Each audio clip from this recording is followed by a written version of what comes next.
Hello students, आज हम पढ़ने वाले हैं क्लासिफिकेशन का सेकंड पार्ट। फर्स्ट पार्ट में हमने पढ़ा था कि ऑर्गेनिक कंपाउंड्स जो होते हैं उनको कितने पार्ट्स में क्लासिफाई किया जा सकता है, और आज के वीडियो में हम पढ़ने वाले हैं कि एरोमेटिक और एलिसाइक्लिक कंपाउंड्स जो होते हैं वो क्या होते हैं, उनकी पहचान कैसे की जाती है। तो इसको थोड़ा सा शुरुआत से समराइज कर लेते हैं, ठीक है। अगर आपको ज़्यादा समस्या आ रही है तो आप पहला वीडियो देख सकते हैं, उसमें हमने किस तरह से इसको क्लासिफाई किया था। तो देखिए, ऑर्गेनिक कंपाउंड्स जो होते हैं ये टू टाइप्स के होते हैं। पहला होता है साइक्लिक कंपाउंड, जिसमें बलय प्रेजेंट होती है, इसका एग्जाम्पल आपको बता रखा है। दूसरे होते हैं एसाइक्लिक कंपाउंड, जिनमें बलय प्रेजेंट नहीं होती है। और एसाइक्लिक कंपाउंड जो होते हैं ये दो प्रकार के होते हैं, एक हो सकते हैं सैचुरेटेड और एक हो सकते हैं अनसैचुरेटेड। सैचुरेटेड कंपाउंड वो होते हैं जिनमें कार्बन कार्बन के बीच में केवल सिंगल बॉन्ड प्रेजेंट होता है, और इसके अंतर्गत एल्केन श्रेणी के सदस्यों को रखा जा सकता है, ठीक है ना। और इनका सामान्य सूत्र, कॉमन फॉर्मूला होता है CnH2n+2। अनसैचुरेटेड जो होते हैं ये वो होते हैं जिनमें कार्बन कार्बन के बीच में या तो डबल बॉन्ड प्रेजेंट हो या कार्बन कार्बन के बीच में ट्रिपल बॉन्ड प्रेजेंट हो, तो वो अनसैचुरेटेड हाइड्रोकार्बन कहलाते हैं, ठीक है ना। अगर डबल बॉन्ड प्रेजेंट है तो इनको एल्कीन, और अगर ट्रिपल बॉन्ड प्रेजेंट है तो इनको एल्काइन कहा जाता है। तो ये हमारा जनरल सा इंट्रोडक्शन था। इसके बाद हम आगे चलते हैं यहां से। हेटेरोसाइक्लिक कंपाउंड्स क्या हैं, होमोसाइक्लिक कंपाउंड्स क्या हैं, इनको आगे कैसे क्लासिफाई करेंगे समझिए, ठीक है। तो हमारा टॉपिक स्टार्ट होता है। हाँ भाई, चक्रीय यौगिक, इनको इंग्लिश में बोलते हैं अपन साइक्लिक या क्लोज्ड चेन कंपाउंड। तो देखिए, इसके हमने दो पार्ट कर रखे हैं, विषम चक्रीय जिसको हेटेरोसाइक्लिक कंपाउंड हमने बोला था, समचक्रीय जिसको होमोसाइक्लिक कंपाउंड बोला था, ठीक है ना। विषम चक्रीय किसे कहते हैं ये भी आपको समझा रखा है कि अगर किसी भी कंपाउंड में रिंग प्रेजेंट है और रिंग में कोई भी हेटेरो एटम आ जाता है तो उसे विषम चक्रीय यौगिक कहा जाता है। इसका एग्जाम्पल देखिए, मैं यहां पर बता रहा हूं। जैसे हमने लिया ये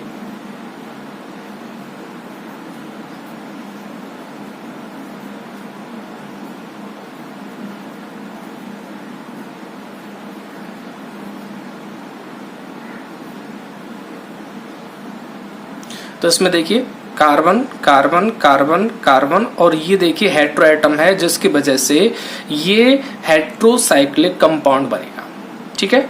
और समचक्रीय में क्या होता है, जितने भी एटम्स होते हैं सभी इक्वल होते हैं, एक जैसे होते हैं, तो उनको समचक्रीय कहा जाता है। समचक्रीय का एग्जाम्पल देखिए यहां लिया जाएगा, जैसे CH2 CH2 CH2 और CH2। तो देखिए, इसमें सारे परमाणु जो बलय में आ रहे हैं वो सभी एक जैसे हैं, तो ये समचक्रीय कहलाएगा, ठीक है। ये सिंपल है। हम आगे बढ़ते हैं, जो हमारा मेन टॉपिक है आज का, जिसको हम बहुत ज्यादा डिटेल से स्टडी करने वाले हैं, वो है कि समचक्रीय यौगिक और विषम चक्रीय यौगिक ये कितने भागों में क्लासिफाई किए जा सकते हैं। तो देखिए, विषम चक्रीय यौगिक, इसका पहला पार्ट है एलिसाइक्लिक कंपाउंड, हिंदी में भी एलिसाइक्लिक कंपाउंड कहते हैं, और दूसरा पार्ट है एरोमेटिक कंपाउंड। इसी तरह से समचक्रीय को भी अगर आप ध्यान से देखें तो पहला इसका पार्ट एलिसाइक्लिक है और दूसरा इसका पार्ट एरोमेटिक है। तो कुल मिलाके हमें अब ये पढ़ना है कि एलिसाइक्लिक कंपाउंड किसे कह सकते हैं और एरोमेटिक कंपाउंड किसे कह सकते हैं, ठीक है। तो देखते हैं, एरोमेटिक कंपाउंड की स्टडी करते हैं। हाँ, इसमें एक फोकस और करिए कि एरोमेटिक कंपाउंड जो है यहाँ ये दो पार्ट में है। एक को बोला जा रहा है बेंजीनोइड एरोमेटिक कंपाउंड, एक को बोला जा रहा है नॉन बेंजीनोइड एरोमेटिक कंपाउंड, ठीक है ना। तो पहले अपन एरोमेटिक कंपाउंड की स्टडी करते हैं। देखिए, हमारा पहला टॉपिक इस पर।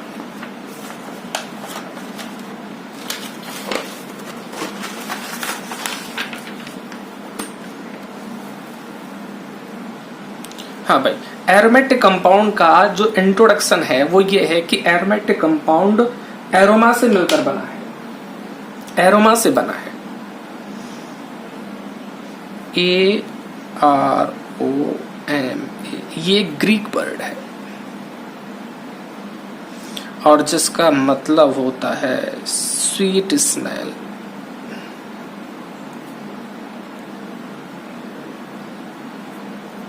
ऐसे यौगिक जिनकी स्मेल स्वीट होती है, मीठी होती है, इनका एरोमेटिक कंपाउंड कहा जाता था।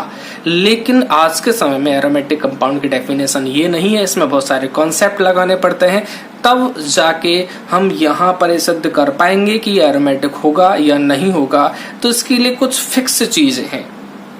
अगर कोई भी कंपाउंड उन चीजों का पालन करेगा, उन चीजों को फॉलो करेगा, तो वो एरोमेटिक होगा, और अगर फॉलो नहीं करेगा तो वो एरोमेटिक नहीं होगा। तो देखते हैं कौन कौन सी चीजें हैं। सबसे फर्स्ट कि उस कंपाउंड में फर्स्ट जो चीज है, उस कंपाउंड में क्या प्रेजेंट होनी चाहिए, रिंग प्रेजेंट होनी ही चाहिए।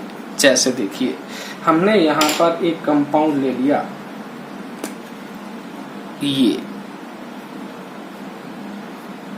जिसको अपन बेंजीन कहते हैं। तो बेंजीन के अंदर देखिए रिंग प्रेजेंट है या नहीं है। ठीक है, तो पहली शर्त कंप्लीट हो गई। दूसरी शर्त है कि वो वलय वाला यौगिक जिसमें रिंग प्रेजेंट है वो प्लेनर होना चाहिए, समतल होना चाहिए। अब समतल की पहचान कैसे करते हैं? समतल मतलब 2D, 2 डायमेंशनल होना चाहिए, 3 डायमेंशनल नहीं होना चाहिए। 3 डायमेंशनल जो होते हैं वो समतल नहीं होते, वह समतल ही होते हैं। अब पता कैसे करें? पता करने के लिए आपको इसमें कुछ सिंपल सी चीजें बता रहे हैं, कैसे पता कर सकते हैं। पहला कि जो रिंग है, रिंग में जितने भी एटम प्रेजेंट हैं वो एटम sp2 हाइब्रिडाइज्ड होनी चाहिए।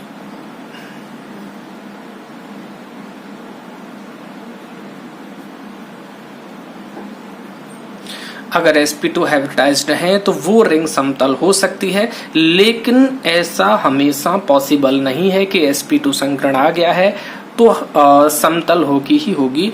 ये सामान्यतः हम 3 मेंबर्ड रिंग से 7 मेंबर्ड रिंग, मतलब जिस रिंग में परमाणु की संख्या 3 से लेकर 7 तक है, उनके लिए हम बड़ी आसानी से इसको अप्लाई कर सकते हैं। तो देखिए हमारे पास ये वाली, देखिए ये रिंग जो है इसमें कितने सदस्य प्रेजेंट हैं? 6 सदस्य प्रेजेंट हैं, और इसमें प्रत्येक कार्बन पर संकरण कौन सा होता है? sp2 हाइब्रिडाइज्ड होता है। ठीक है, इसका मतलब ये रिंग समतल हो सकती है। तीसरा पॉइंट इसमें लिखा हुआ कॉन्जुगेशन इन कंप्लीट रिंग, पूरी रिंग के अंदर क्या प्रेजेंट होना चाहिए? कॉन्जुगेशन। ये मोस्ट इम्पोर्टेंट है। इसको अपन आगे के वीडियोस जब अपन जीओसी कराएंगे तब इसको बहुत डिटेल से कराने वाले हैं। अभी हमें कुछ चीजें जो हैं, क्योंकि हमें एरोमेटिक कंपाउंड का पता करना है तो उसके बारे में थोड़ा बहुत नॉलेज होना जरूरी ही है, इसलिए कुछ चीजों को हम यहाँ पर कंसिडर करते हुए देख रहे हैं। पहला कि उसमें कॉन्जुगेशन, इसको हिंदी में संयुग्मन कहते हैं। इसके लिए अपन एक वर्ड और यूज कर सकते हैं, डीलोकेलाइजेशन।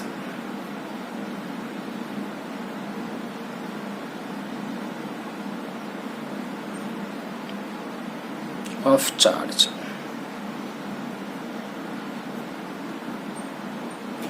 डीलोकेलाइजेशन चार्ज, इसका मतलब है कि चार्ज जो है वो एक जगह ठहरना नहीं चाहिए, पूरी रिंग के अंदर रोटेट होना चाहिए, घूमना चाहिए।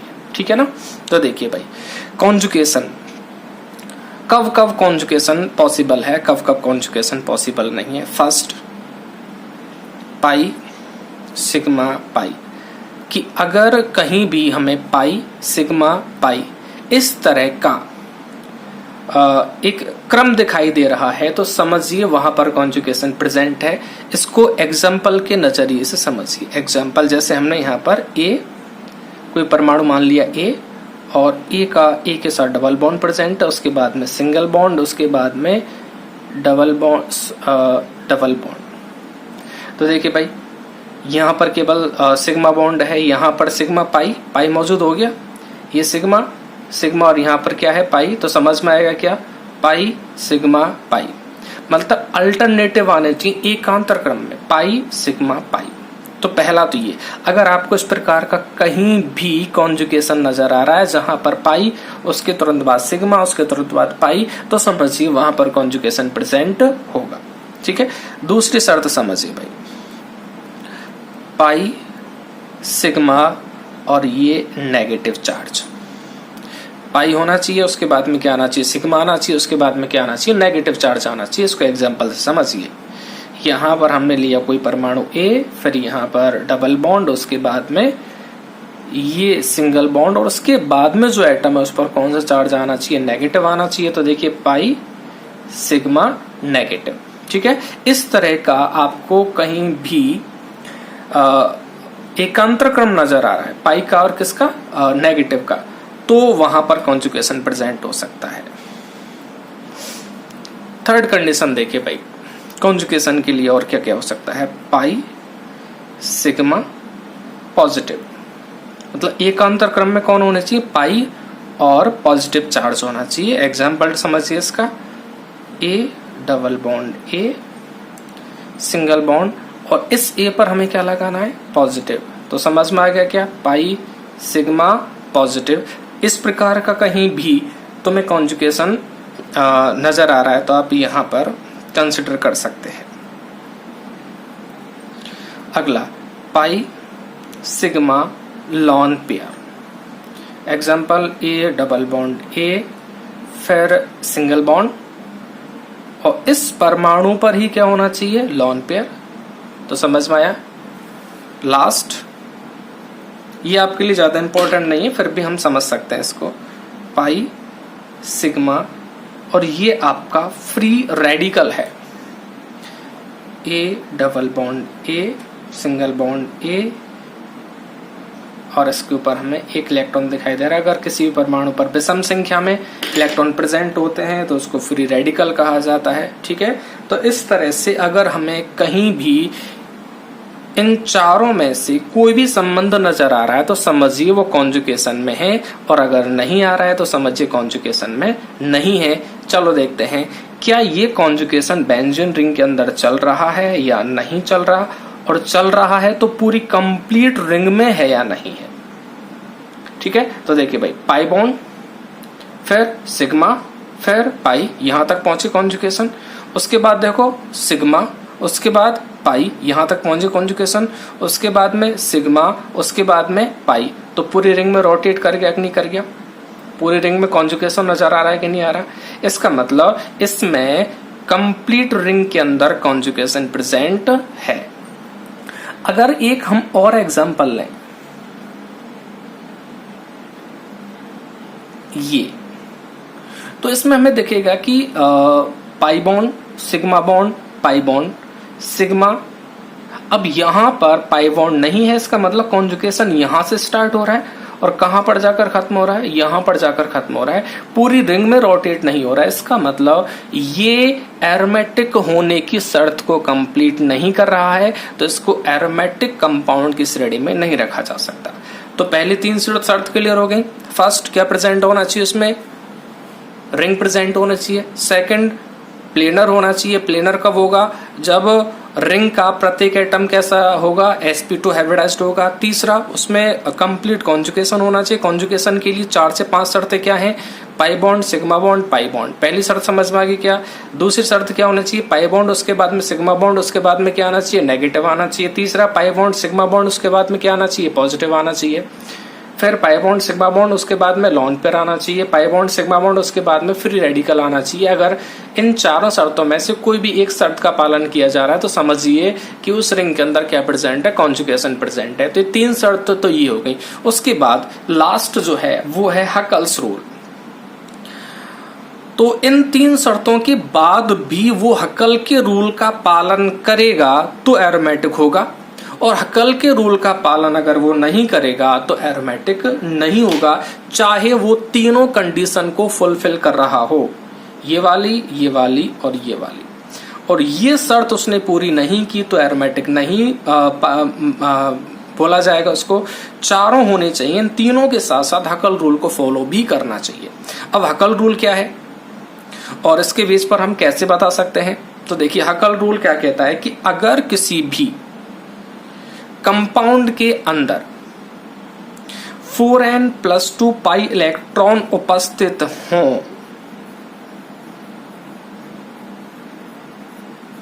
तो वो यौगिक एरोमेटिक हो सकता है। अब इस शर्त का पालन कैसे होगा, इस जो रूल को फॉलो कैसे करेंगे अपन? तो देखिए, यहां पर जो n दिखाई दे रहा है, n की जो वैल्यू है वो 0 से लेके 1 2 3 4 5 इस तरह से इनफाइनाइट तक जा सकती है। अब हम देखते हैं कि अगर n का मान 0 रख दिया जाए तो हकल के नियम के अनुसार उस कंपाउंड में कितने पाई इलेक्ट्रॉन प्रेजेंट होने चाहिए। तो n का मान देखिए, हमने यहाँ पर 0 रख दिया तो कितने पाई इलेक्ट्रॉन निकल के आने चाहिए? 2 पाई इलेक्ट्रॉन। तो देखा गया कि अगर ये तीनों शर्तें कोई भी कंपाउंड फॉलो कर रहा है और उसके बावजूद उसमें 2 पाई इलेक्ट्रॉन्स हैं तो वो एरोमेटिक कंपाउंड होगा।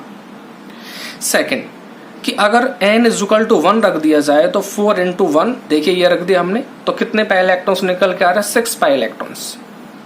तो तीनों शर्तों के अलावा अगर 6 पाई इलेक्ट्रॉन्स उसमें प्रेजेंट हैं तो वो एरोमेटिक हो सकता है। इसी तरह से n का मान 2 रखने पर 10 पाई इलेक्ट्रॉन्स, n का मान 3 रखने पर 14 पाई इलेक्ट्रॉन्स अगर आ जाते हैं तो वो एरोमेटिक कहा जाएगा। देखते हैं, हम इसको बेंजीन के बेस पर ही समझते हैं। तो देखिए भाई, बेंजीन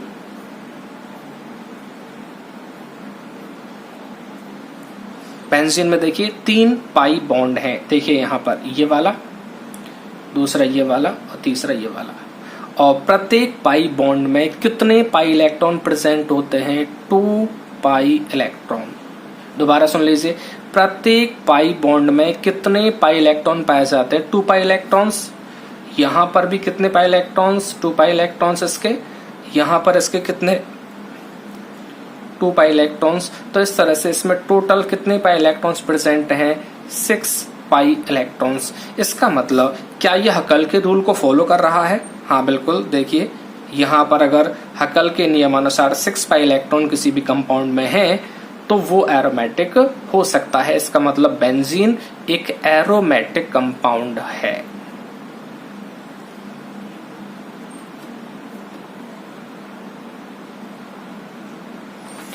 और एग्जांपल हम ले सकते हैं यहाँ। देखिए, इसके बाद हमारा एक नेक्स्ट कंपाउंड होता है जिसको हम नैफ्थलीन नाम देते हैं। नैफ्थलीन आपने पहले सुना होगा, नैफ्थलीन की गोलियां आती हैं, ये नैफ्थलीन है। अब इसमें देखिए, इसमें पहले आप अपने हिसाब से टोटल पाई इलेक्ट्रॉन काउंट कीजिए कितने हैं।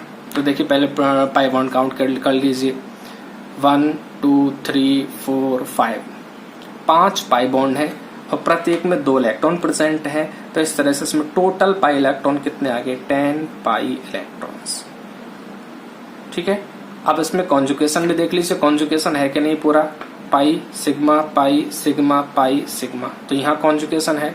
इस रिंग में देखिए pi sigma pi sigma pi sigma, मतलब पूरे के अंदर कॉन्जुगेशन है, रिंग प्रेजेंट है, प्लेन है, कॉन्जुगेशन है, हकल के रूल को फॉलो कर रहा है। इसका मतलब एरोमेटिक कंपाउंड हो सकता है।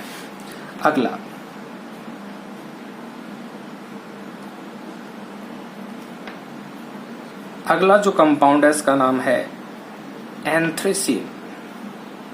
इसको अपन एंथ्रेसीन कहते हैं। ये तीनों शर्तों को फॉलो कर रहा है। ठीक है, अब हमें इसमें केवल हकल का रूल लगाना है। देखिए टोटल पाई इलेक्ट्रॉन्स कितने हैं हमारे अनुसार? देखिए 1 2 3 4 5 6 7, 7 पाई बॉन्ड है। तो 7 × 2 कितने पाई इलेक्ट्रॉन्स निकल के आ गए? 14 पाई इलेक्ट्रॉन्स। और देखिए 14 पाई इलेक्ट्रॉन्स 14 पाई इलेक्ट्रॉन्स वाले हकल के नियम के अनुसार कैसे माने जाते हैं? एरोमेटिक। इसका मतलब ये वाला कंपाउंड भी हमारा कैसा है? एरोमेटिक कंपाउंड है। इसके अलावा और भी हम कंपाउंड ले सकते हैं, फॉर एग्जांपल ये वाला।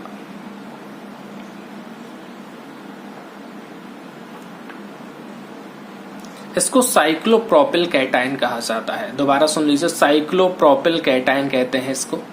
इसमें देखिए कॉन्जुगेशन है या नहीं है, रिंग प्रेजेंट है, प्लेनर होगा क्योंकि हर एटम sp2 हाइब्रिडाइज्ड है। इसका कॉन्जुगेशन देख लीजिए इसमें है या नहीं है। तो देखिए भाई, डबल बॉन्ड, उसके बाद में क्या है? सिंगल बॉन्ड, उसके बाद में देखो पॉजिटिव आ गया। तो कौन सी कंडीशन फॉलो कर रहा है ये वाली? देखिए थर्ड कंडीशन फॉलो कर रहा है, पाई, सिग्मा और पॉजिटिव। ठीक है, उसके बाद में देखिए इधर आगे पूरी रिंग में होना चाहिए पॉजिटिव, सिग्मा और फिर से क्या निकल के आ गया? पाई। तो पूरी रिंग में रोटेट कर रहा है, ये कॉन्जुगेशन हो रहा है पूरी रिंग में। और इसमें देखिए टोटल पाई इलेक्ट्रॉन्स कितने हैं? एक ही पाई बॉन्ड है, इसका मतलब कितने पाई इलेक्ट्रॉन्स? इसमें 2 पाई इलेक्ट्रॉन्स प्रेजेंट हैं। और 2 पाई इलेक्ट्रॉन्स वाले हकल के नियम के अनुसार कैसे हो सकते हैं? एरोमेटिक हो सकते हैं। अगला देखिए, अगला जो हम कंपाउंड ले रहे हैं वो है साइक्लोपेंटाडाइनिल कैटाइन, एनाइन, साइक्लोपेंटाडाइनिल एनाइन। तो देखिए इसमें pi bond, sigma bond negative, समझ में आगे कंडीशन कहां पर है? ये देखिए पाई बॉन्ड, सिग्मा नेगेटिव। ठीक है, उसके बाद में फिर देखो नेगेटिव, सिग्मा, पाई, फिर सिग्मा पाई, मतलब पूरी रिंग के अंदर क्या प्रेजेंट है? कॉन्जुगेशन प्रेजेंट है। अब देखते हैं ये हकल के रूल को फॉलो करता है या नहीं करता। तो इसमें टोटल पाई इलेक्ट्रॉन काउंट करते हैं। तो आप यहाँ थोड़ा ध्यान रखिए, इसको डिटेल से हम आगे बताने वाले हैं कि अगर कोई भी नेगेटिव चार्ज ये डबल बॉन्ड के साथ कॉन्जुगेशन में है तो नेगेटिव चार्ज के 2 पाई इलेक्ट्रॉन काउंट करते हैं। याद रखेंगे क्या? अगर कोई भी नेगेटिव चार्ज डबल बॉन्ड के साथ कॉन्जुगेशन में है तो इसके 2 पाई इलेक्ट्रॉन काउंट किए जाते हैं। तो इस तरह से आप निकाल के देखिए कितने पाई इलेक्ट्रॉन्स प्रेजेंट है इसमें। तो देखिए पाई बॉन्ड और इसके 2 पाई इलेक्ट्रॉन काउंट करेंगे तो 2 पाई इलेक्ट्रॉन इसमें आ जाएंगे, 2 पाई इलेक्ट्रॉन इसमें आ जाएंगे और 2 पाई इलेक्ट्रॉन नेगेटिव के काउंट कर लेंगे। टोटल कितने इलेक्ट्रॉन हो जाएंगे? 6 पाई इलेक्ट्रॉन। और 6 पाई इलेक्ट्रॉन वाले हमारे एरोमेटिक कंपाउंड हो सकते हैं। अगर आप इसको बड़े ध्यान से देखें तो आपको एक फिक्स क्रम नजर आ रहा है। 2 के बाद देखिए कितने का अंतर आ रहा है? 6 आ रहा है, 4 का अंतर आ गया, 6 के बाद देखो 4 का अंतर आ रहा है, 10, फिर 14। अब अगला अगर हमारा एरोमेटिक होगा कोई भी तो वो कितने पाई इलेक्ट्रॉन्स वाला हो सकता है? 18 वाला हो सकता है, 18 से आगे 22 वाला हो सकता है, उसके बाद 26 वाला हो सकता है। तो +4 करते चले जाइए। तो इस तरह से वो हमारे एरोमेटिक कंपाउंडों की श्रेणी में गिने जा सकते हैं। बात समझ में आई क्या? एरोमेटिक कंपाउंड आपका क्लियर हो जाना चाहिए। अगर कोई भी समस्या है तो आप मुझे कमेंट करके बताइए, मैं आपको कमेंट में आंसर बताऊंगा। ठीक है, एरोमेटिक कंपाउंड क्लियर हो गया। अब हमारा जो टॉपिक है वो है कि एलिसाइक्लिक क्या थे।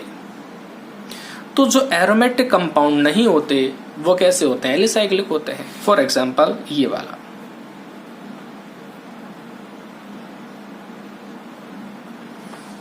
ये देखिए, इसमें देखिए इसमें कोई पाई इलेक्ट्रॉन प्रेजेंट नहीं है। कितने हैं? 0 पाई इलेक्ट्रॉन वाले कभी भी एरोमेटिक नहीं हो सकते। तो फिर ये कैसा होगा? एलिसाइक्लिक होगा। बात क्लियर होगी क्या? ठीक है, तो ऐसे समचक्रीय यौगिक, ऐसे होमोसाइक्लिक कंपाउंड जो एरोमेटिक नहीं है उनको क्या बोला जा सकता है? एलिसाइक्लिक बोला जा सकता है। ठीक है, और देखिए एग्जांपल, ये इसको आपको बड़े ढंग से समझना है। हाँ भाई, इसमें रिंग प्रेजेंट है लेकिन क्या ये प्लेन है? नहीं। ये वाला एटम, यहाँ पर कितने 2 हाइड्रोजन प्रेजेंट होंगे, यहाँ पर कितने हाइड्रोजन, 2 हाइड्रोजन प्रेजेंट होंगे। इसका मतलब इस कार्बन पर संकरण कौन सा निकल जाएगा, sp3। यहाँ पर भी कौन सा निकल जाएगा, sp3। और sp3 अगर संकरण है तो वो यौगिक कभी भी समतल नहीं हो सकता। अगर sp3 संकृत है तो वो यौगिक कभी भी समतल नहीं हो सकता। इसका मतलब समतल नहीं है तो इसको हम एरोमेटिक कंपाउंड में नहीं रख सकते। परंतु आप देखिए हकल के रूल को फॉलो कर रहा है। इसमें कितने पे इलेक्ट्रॉन्स प्रेजेंट है, 2। तो आप ये मत समझिए कि हकल के रूल को फॉलो कर रहा है तो एरोमेटिक माना जाएगा। समझ गए ना आप? मैंने पहले ही बोला था कि ये तीनों कंडीशन फॉलो करनी चाहिए, तब जाके हकल के नियम का पालन करता है, तब वो एरोमेटिक माना जाता है। और उसमें देखिए कॉन्जुगेशन भी नहीं है। यहाँ पर देखिए पाई बॉन्ड, उसके बाद में देखिए सिग्मा बॉन्ड, उसके बाद में फिर से सिग्मा आ गया। जबकि सिग्मा के बाद क्या आना चाहिए, या तो डबल बॉन्ड आना चाहिए था, या पॉजिटिव आना चाहिए था, या नेगेटिव आना चाहिए था, लॉन पेयर आना चाहिए था, या फिर फ्री रेडिकल आना चाहिए था। तो इसमें कॉन्जुगेशन भी नहीं है, ये प्लेनर भी नहीं है, इसलिए इसको एरोमेटिक कंपाउंड की श्रेणी में नहीं रखा जाएगा। तो क्या बोला जाएगा, इसको एलिसाइक्लिक कंपाउंड बोला जाएगा। ठीक है, क्लियर हुआ? अब हम आ जाते हैं कि हमारे जो एरोमेटिक कंपाउंड होते हैं वो कितने टाइप के होते हैं। तो एरोमेटिक कंपाउंड जो हमारे हैं वो 2 टाइप के होते हैं। पहले होते हैं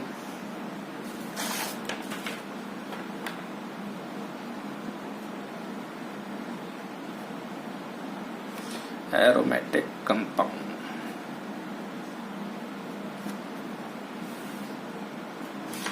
पहले होते हैं बेंजेनॉइड।